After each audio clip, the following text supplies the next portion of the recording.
Friends, welcome to the BRBL one-liner with MCQ day number 4. So let's continue our discussion on BRBL.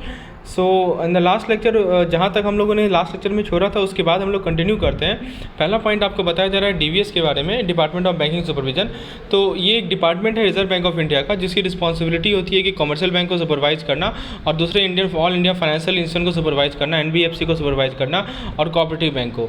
तो DVS ensure करता है कि ये जो institution है वो बैंकिंग रेगुलेशन एक्ट 1949 से कॉम्प्लाई कर रहे हैं और दूसरे एप्लीकेबल लॉ से कॉम्प्लाई कर रहे हैं। मैंने दक्ष के बारे में बताया था आपको कि एक वेब बेस्ड एप्लीकेशन है जो कि आरबीआई यूज़ करती है ताकि कॉम्प्लायंस रिक्वायरमेंट को मॉनिटर कर सके सुपरवाइज एंटिटी में।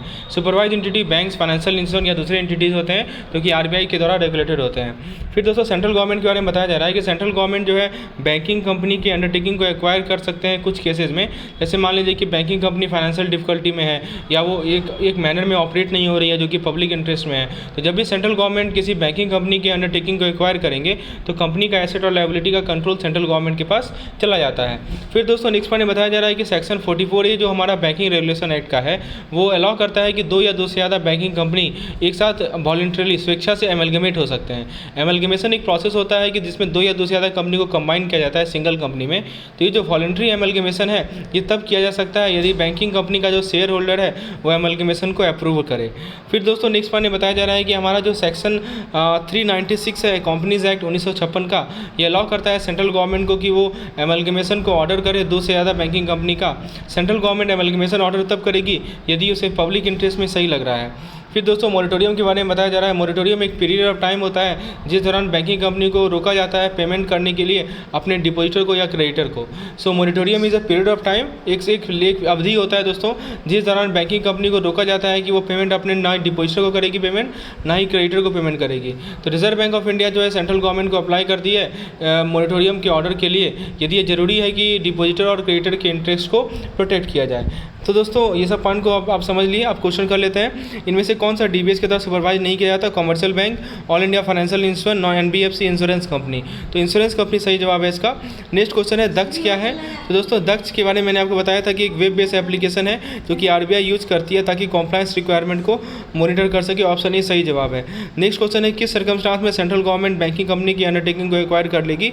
तो यदि बैंकिंग कंपनी फाइनेंशियल डिफिकल्टी में है, यदि बैंकिंग कंपनी आरबीआई के रेगुलेशन से कंप्लाई नहीं कर रही है, यदि बैंकिंग कंपनी फ्रॉडलेंट एक्टिविटी में इन्वॉल्व है, तो दोस्तों इन सभी केसेस में सेंट्रल गवर्नमेंट जो है बैंकिंग कंपनी की अंडरटेकिंग को एक्वायर कर सकती है। नेक्स्ट क्वेश्चन है कि वॉलंटरी एमलगमेशन बैंकिंग कंपनी का इसका प्रोसीड्यूर क्या है? तो एमलगमेशन का स्कीम जो है शेयर होल्डर, दोनों कंपनी के शेयर होल्डर अप्रूव करेंगे। एमलगमेशन का स्कीम आरबीआई अप्रूव करेगा। एमलगमेशन का स्कीम सेंट्रल गवर्नमेंट अप्रूव करेंगे या ऑल ऑफ द अबव। तो दोस्तों अभी मैंने आपको बताया था कि ये जो एमलगमेशन है ये दोनों अप्रूव करेंगे। ऑप्शन डी सही जवाब है। फिर दोस्तों बताया जा रहा है कि सर्कमस्टांस में सेंट्रल गवर्नमेंट जो है एमलगमेशन दो बैंकिंग कंपनी के एमलगमेशन को ऑर्डर करते हैं। यदि दो कंपनी जो है सेम लाइन ऑफ बिजनेस में है, यदि दो कंपनी सेम रीजन में लोकेटेड है, यदि दो कंपनी फाइनेंशियल डिफिकल्टी में है या इनमें से सभी। तो दोस्तों इनमें से इसमें यदि दो कंपनी फाइनेंशियल डिफिकल्टी में है तो एमलगमेशन को सेंट्रल गवर्नमेंट ऑर्डर करती है। मोरेटोरियम क्या होता है? तो मोरेटोरियम एक ऑप्शन ये कर रहा है कि एक पीरियड ऑफ टाइम होता है जिस दौरान बैंकिंग कंपनी को पेमेंट का अपने डिपॉजिटर को पेमेंट करने से रोका जाता है। बी कर रहा है कि एक टाइम पीरियड होता है जिस दौरान बैंकिंग कंपनी आरबीआई के कंट्रोल में होती है। सी कर रहा है कि एक टाइम पीरियड होता है जिस दौरान बैंकिंग कंपनी को आरबीआई का इन्वेस्टिगेट करती है। तो दोस्तों ऑप्शन ए सही है। ये एक टाइम पीरियड जिस दौरान बैंकिंग कंपनी को डिपॉजिटर को पैसा डिपॉजिट्स करने से, पेमेंट करने से रोका जाता है। तो दोस्तों यदि आप इस तरह के कंटेंट चाहते हैं हमारे सभी सब्जेक्ट के लिए तो आप हमारे सेबी क्रैश कोर्स का हिस्सा हो सकते हैं। तो इस क्रैश कोर्स में दोस्तों आपको सारा कंटेंट मिलेगा including you will get MCQs, almost 2000+ MCQ per subject. Also you will get this type of videos where each and every concept is explained and then we will do MCQs and we will have case studies videos also available with us, and along with that you will get mock test also. So the price of this crash course is only rupees 1500 for all the 5 subjects, and along with that I am giving you 50% discount. So the discount coupon is golden 50 which is available till midnight only. So आप इस coupon code को apply कर सकते हैं और इस crash course का लाभ उठा सकते हैं। डिटेल जानकारी के लिए या तो आप मुझे यहाँ पे व्हाट्सएप करें या नहीं तो दोस्तों आप डिस्क्रिप्शन में जाएँ, वहाँ पे आपको ऐप का लिंक मिल जाएगा। आगे बढ़ते दोस्तों मोरेटोरियम के दौरान क्या होता है? तो मैंने आपको बताया कि मोरेटोरियम एक पीरियड होता है जिस दौरान बैंकिंग कंपनी अपने डिपॉजिटर को या क्रेडिटर को पेमेंट नहीं करती है। इसका मतलब डिपॉजिटर अपने मनी को विड्रॉ नहीं कर सकते बैंक से और क्रेडिटर अपने डेट को बैंक से कलेक्ट नहीं कर सकते। सेंट्रल गवर्नमेंट जो है बैंकिंग कंपनी को डायरेक्ट करती है कि वो कुछ पेमेंट करें मोरेटोरियम के, जैसे एसेंशियल सर्विस का पेमेंट। फिर दोस्तों बताया जा रहा है कि जो रिकंस्ट्रक्शन होता है रिकंस्ट्रक्शन एक प्रोसेस होता है कि आप एक बैंकिंग कंपनी को रीऑर्गेनाइज करते हैं ताकि इसके फाइनेंशियल कंडीशन को इंप्रूव कर सकें। एमलगेमेशन एक प्रोसेस होता है जिसमें 2 या 2 से ज़्यादा बैंकिंग कंपनी को आप कंबाइन करते हैं एक सिंगल कंपनी में। तो रिजर्व बैंक ऑफ इंडिया एक स्कीम प्रिपेयर करती है रिकंस्ट्रक्शन के लिए या एमलगेमेशन के लिए, यदि ये डिपोजिटर और क्रेडिटर के हित में हो, इंटरेस्ट में हो। दोस्तों फिर बताया जा रहा है कि बैंकिंग कंपनी जो हमारा लिक्विडेशन के बारे में बताया जा रहा है, BR एक्ट के बारे में। तो दोस्तों बताया जा रहा है लिक्विडेशन एक प्रोसेस होता है किसी बैंकिंग कंपनी के वाइंडिंग अप का। तो BR एक्ट एक मैकेनिज्म प्रोवाइड करता है जिसके आप एक्सपेडाइट कर सकते हैं यानी फास्टर कर सकते हैं और लिक्विडेशन प्रोसीडिंग को स्पीडली टर्मिनेट कर सकते हैं। तो ये कौन करता है? RBI करती है, ठीक है। तो this is done by giving, तो इसे RBI को पावर दिया जाता है कि वो लिक्विडेशन प्रोसेस का कंट्रोल में रखे और एक लिक्विडेटर को अपॉइंट करे।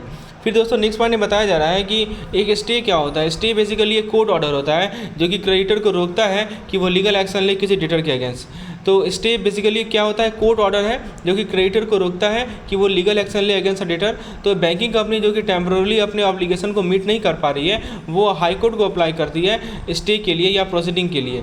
तो हाई कोर्ट एक स्टे ग्रांट करता है एक सीमित अवधि के लिए, फिक्स पीरियड ऑफ टाइम के लिए। स्टे के दौरान क्रेडिटर कोई लीगल एक्शन नहीं ले सकता बैंकिंग कंपनी के अगेंस्ट। फिर दोस्तों BR एक्ट के बारे में बताया जा रहा है कि BR एक्ट पेनल्टी इंपोज करता है बैंक्स पे बहुत सारे ऑफेंसेस के लिए, जैसे फॉल्स स्टेटमेंट हो गया या डॉक्यूमेंट प्रोड्यूस ना कर पाएँ या RBI के ऑफिसर का आंसर ना, क्वेश्चन का जवाब ना दे पाएँ। तो ये सभी पेनल्टीज फाइन्स और इम्प्रिजनमेंट के फॉर्म में होता है। पहला सवाल है दोस्तों, इनमें से कौन सा रिस्ट्रिक्शन नहीं है जो कि बैंकिंग कंपनी पर इम्पोज किया जाता है मोरिटोरियम के दौरान? Banking payment to depositor, discharging liability to creditor, granting new loan, investing in security. तो ग्रांटिंग न्यू लोन, राइट। तो मैंने बताया था कि अपने डिपोजिटर और अपने डेटर और क्रेडिटर को कुछ कोई भी इंटरटेन नहीं कर सकता है। नेक्स्ट है दोस्तों, नेक्स्ट कंसेप्ट है कि रिकंस्ट्रक्शन और एमलगेमेशन का क्या पर्पस है। बैंकिंग कंपनी को रिवाइव करना, डिपोजिटर के इंटरेस्ट को प्रोटेक्ट करना, प्रिवेंट करना बैंकिंग कंपनी को लिक्विडेट होने से, या इनमें से सभी। तो दोस्तों सही जवाब इनमें से सभी। इन सभी का पर्पस यही है कि आप बैंकिंग कंपनी को रिवाइव करें, डिपोजिटर के इंटरेस्ट को प्रोटेक्ट करें और बैंकिंग कंपनी को रोकें ताकि वो लिक्विडेट हो जाए, लिक्विडेट होने से बचाएं। नेक्स्ट क्वेश्चन है कि जो हमारा लिक्विडेशन मैकेनिज्म होता है जो कि BR एक्ट प्रोवाइड करती है, इसका बेनिफिट क्या है। तो ये लॉस को मिनिमाइज़ करता है, ये एडमिनिस्ट्रेटिव कॉस्ट को कम करता है, ये बैंकिंग कंपनी के एसेट को प्रिवेंट करता है कि वो डिसिपेट होने से, ऑल ऑफ द अबव। तो ऑब्वियसली बात है ये सभी आंसर होगा। लिक्विडेशन मैकेनिज्म का बेनिफिट यही है कि लॉस को तो मिनिमाइज करेगा ही करेगा, ये एडमिनिस्ट्रेटिव कॉस्ट को भी कम करता है। नेक्स्ट क्वेश्चन है कि एक बैंकिंग कंपनी जो कि अपने ऑब्लिगेशन को मीट नहीं कर सकती, वो हाई कोर्ट पे जा सकती है स्टे लगाने के लिए। तो सवाल ये पूछा जाएगा कि स्टे का पर्पस क्या है, ताकि बैंकिंग कंपनी को टाइम मिल जाए अपने अफेयर को रिकॉग्नाइज करने का। बिल्कुल सही जवाब। देखिए वो अपने ऑब्लिगेशन को मीट नहीं कर पा रही है टेम्पररी, तो वो हाई कोर्ट के पास जाती है कि मेरे अगेंस्ट जो प्रोसीडिंग चल रहा है उस पर स्टे लगा जाए, स्टे फिक्स पीरियड के लिए होगा, ठीक है।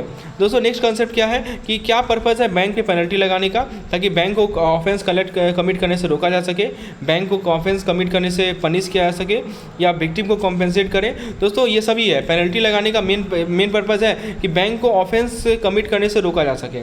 तो फ्रेंड्स यदि आपको एक पार्टिकुलर सब्जेक्ट का क्रैश कोर्स चाहिए तो वो भी हमारे पास अवेलेबल है। So it includes PDF, videos, mock test and everything, daily quizzes, everything that is needed for your 1 month CIB preparation is included in this particular PDF. So the rest content is provided to the paid member. So if you want to access the rest content, do enroll in this particular course and enjoy the 50% discount that we are offering today, that is valid till midnight only. Thank you.